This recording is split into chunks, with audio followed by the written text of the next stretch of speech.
This is pretty fucking interesting. De notre équipe, donc ce qu'a vécu Paul en a...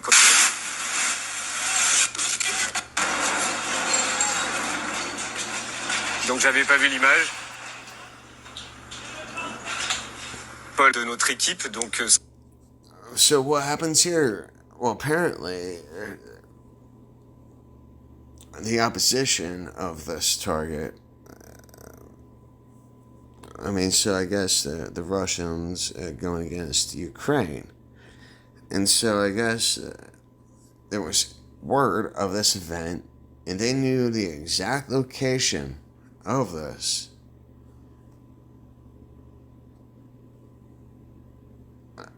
Look how, I mean, the blast is right behind this guy. You want to talk about, like, this is a fucking movie, dude. Qu'a vécu Paul en a... Right in view of the camera. There's line of sight. Do not underestimate Russia. And that's the damn thing, is like, freaking, all Ukraine needs is more money. Oh, they need more money, and they apparently need more weapons, so we're sending them weapons and money. Freaking, while we're taking away Americans' freaking money, food, freaking well-being, our weapons, our liberties, our freedoms, for what? For this war. We cannot win. Why is Russia going to expose its capabilities against such an unworthy adversary? They're not going against the United States. Rats running TikTok. They partook in January 6th. The best thing you can do, flee the United States like Ron Code Monkey Watkins. It's coming. You know, I'm telling you, freaking big things are happening, people, whether you want to believe it or not. This was published one day ago. A shockwave from the sun. Oops. Maybe we don't know everything. Well, this was published one day ago. A shockwave from the sun has opened up a crack in Earth's magnetic field, and it could trigger a geomagnetic storm. A mysterious shockwave and a gust of solar wind has sent a barrage of high-speed material smashing into the Earth's magnetic field, opening up a crack in a magnetosphere. The barrage of plasma could lead to geomagnetic storm today, December 19th, according to space weather. Magnitude 6.4 earthquake strikes Northern California today, December 20th. 6.4 geomagnetic storm. Maybe we don't know everything that there is to know about weather. You know, maybe we don't. Maybe we don't.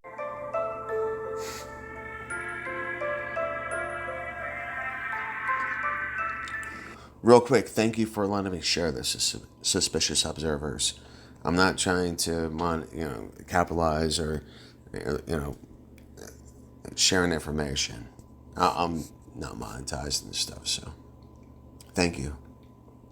Good morning, folks. We've got solar eruptions aimed at Earth, a big earthquake, some eye candy, and excellent articles to close. But we are starting with our star, and we find that this morning there have been several eruptive events at the Earth-facing active region, the large sunspots on the north. The activity is continuing even as we come to you this morning, so more eruptions are likely today.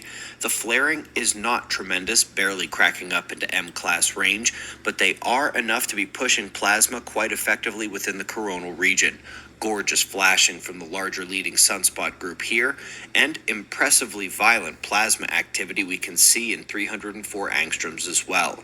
We will need to wait for satellites to update to know if any significant CMEs were released, and we'll have eyes on that and on the sunspots, which finally morphed into a flare-making group with the distending and extra umbral cores developed.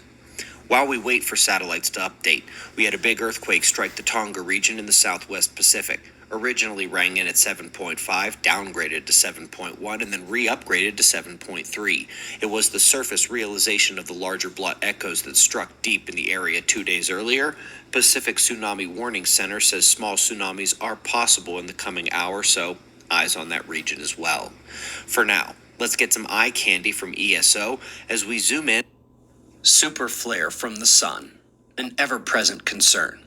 Something in the X50 to X100 range, an X-ray and plasma explosion bigger than Jupiter, which would end our modern way of life. But there's another way the sun can do it, and that is with the accumulating impacts of multiple shock waves. This could be from multiple flare events or even just one. To show an example, let's look back to June 7th, 2011, when the Earth got very, very lucky. A modest X-class solar flare produced an unbelievable coronal mass ejection of plasma. As you can see, much of it rained back down on the sun, but not all of it. Several planets worth of material were tossed from the sunspot during the flare, and the eruption sent out several waves of plasma density into space. This one missed Earth in terms of its worst possible effects, and that is a very good thing. On coronagraphs, which show those erupted plasma clouds, we can see this one had an initial shock wave and then slower moving but incredibly dense portions of material. Even though it was just one eruption, it could have delivered several shock waves to Earth if it had been aimed directly at us. You can see the first, fainter, faster moving wave heading out into space, and then the brighter, dense pieces. This would have acted like 3 or 4 or maybe more consecutive impacts, even though it was just one solar flare, and not even a super flare level event at that. This is why it's critical to look at more than just a flare classification number. You need to diagnose the ejected plasma as well, both on solar UV images and on the coronagraphs. This one could have been it if it hit Earth with that much plasma separated into consecutive shock waves. The induced electric currents could have taken out global power, leaving us without running water, food at the stores, transportation, internet, heating, cooling, refrigeration, everything our modern world relies on. Estimates suggest when this eventually happens to our planet, it could kill hundreds of millions to 1 billion people just from the loss of infrastructure and critical systems, hospitals, supply chains, sewage, everything. We got lucky that time, but scientists are well aware one of these hits Earth every 150 to 200 years.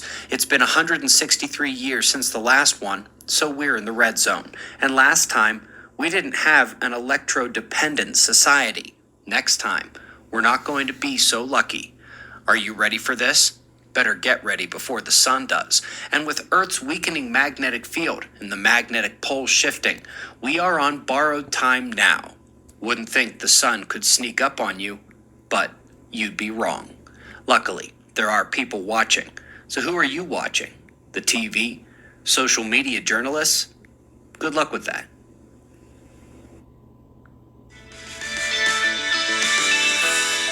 Here comes Solar Maximum, presented by Science at NASA. Only 93 million miles from Earth, a certain G-type star is beginning to act up. Every 11 years or so, the solar cycle brings a period of revved-up solar activity. Giant islands of magnetism, sunspots.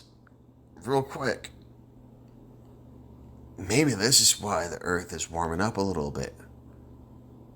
Maybe, huh? Break through the stellar surface in increasing numbers. Sometimes they erupt like 1 billion atomic bombs going off at once, producing intense flares of X-rays and UV radiation, and hurling massive clouds of plasma toward Earth. This is happening right now. Only a few years ago, the sun was in a state of deep quiet.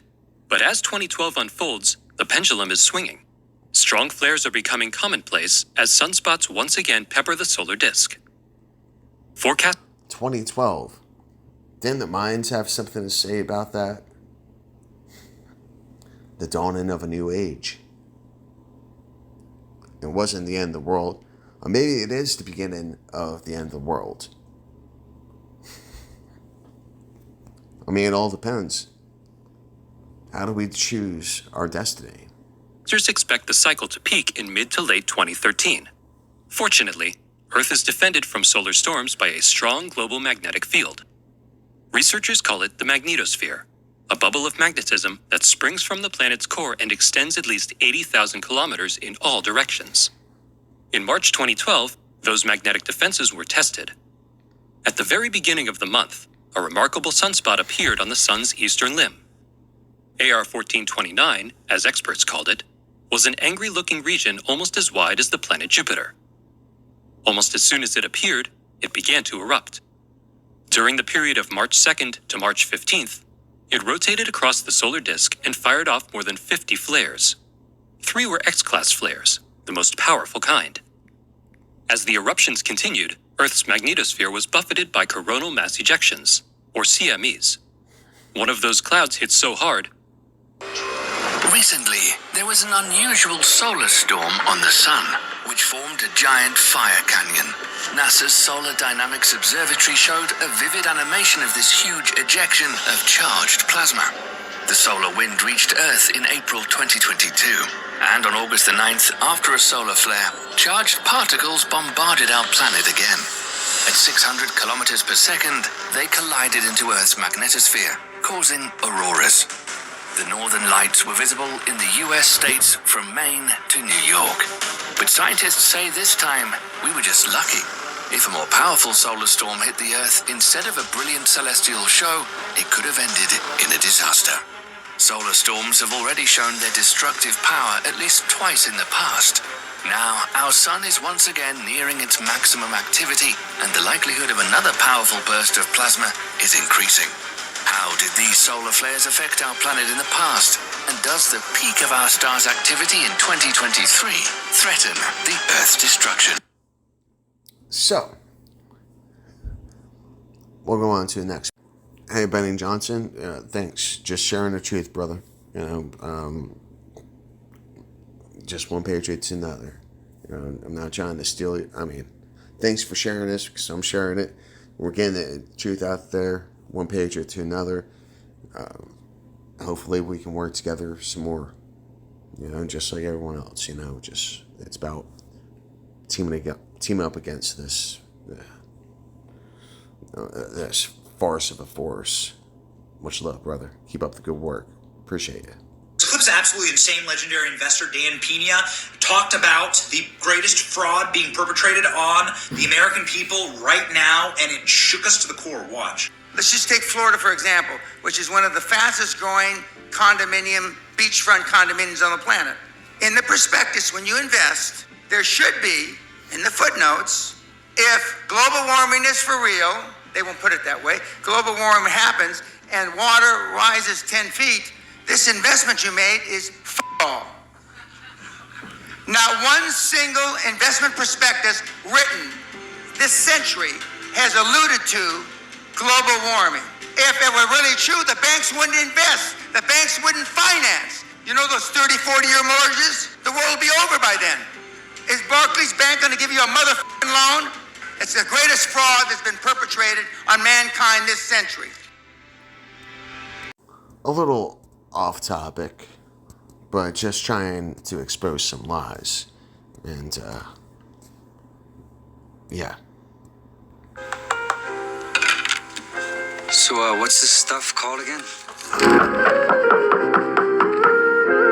Thermite. And that will cut through a lock. Because this is supposed to be one big-ass lock. In World War II, the Germans had an artillery piece. It's the biggest in the world.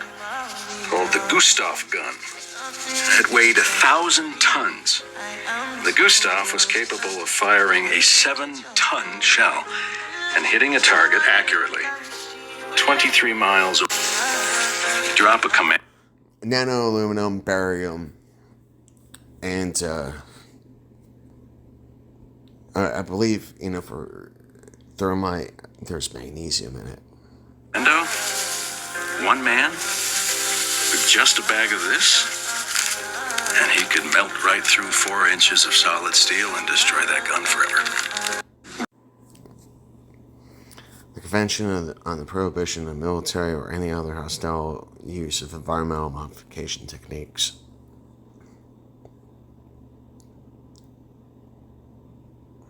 (1978), see?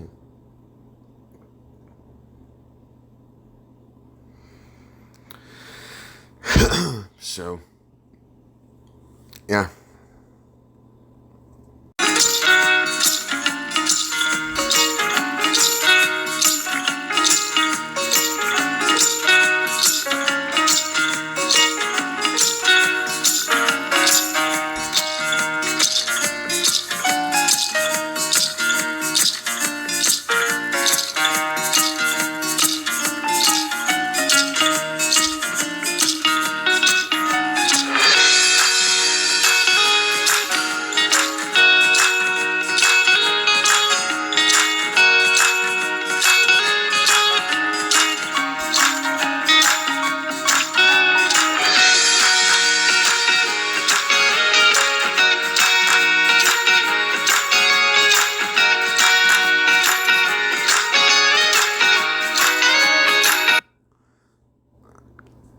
Ho Chi Minh Trail.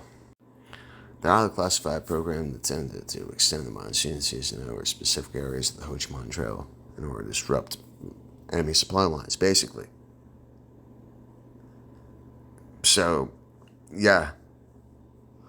Freaking, we're the carbon they want to eliminate. Alright? Freaking global cooling. Remember, it's a lot easier to cool things off than heat them up, right? I mean, how do we stay warm? We're warm-blooded, we're warm-blooded individuals. We have to burn calories. We burn things. Cold-blooded, they're atmospheric. They get their warmth from the sun. So, there's also geothermal, heat and stuff. Like, there's different ecosystems. So, really, like, glaciers are ancestors of the Ice Age.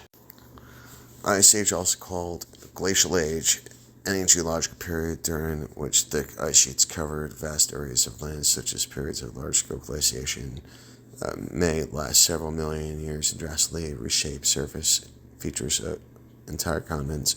No major ice ages have occurred throughout the Earth's history. And we must also take consideration to the permafrost that's starting to melt. That's remnants of the Ice Age. Alright? So, cool down about global warming.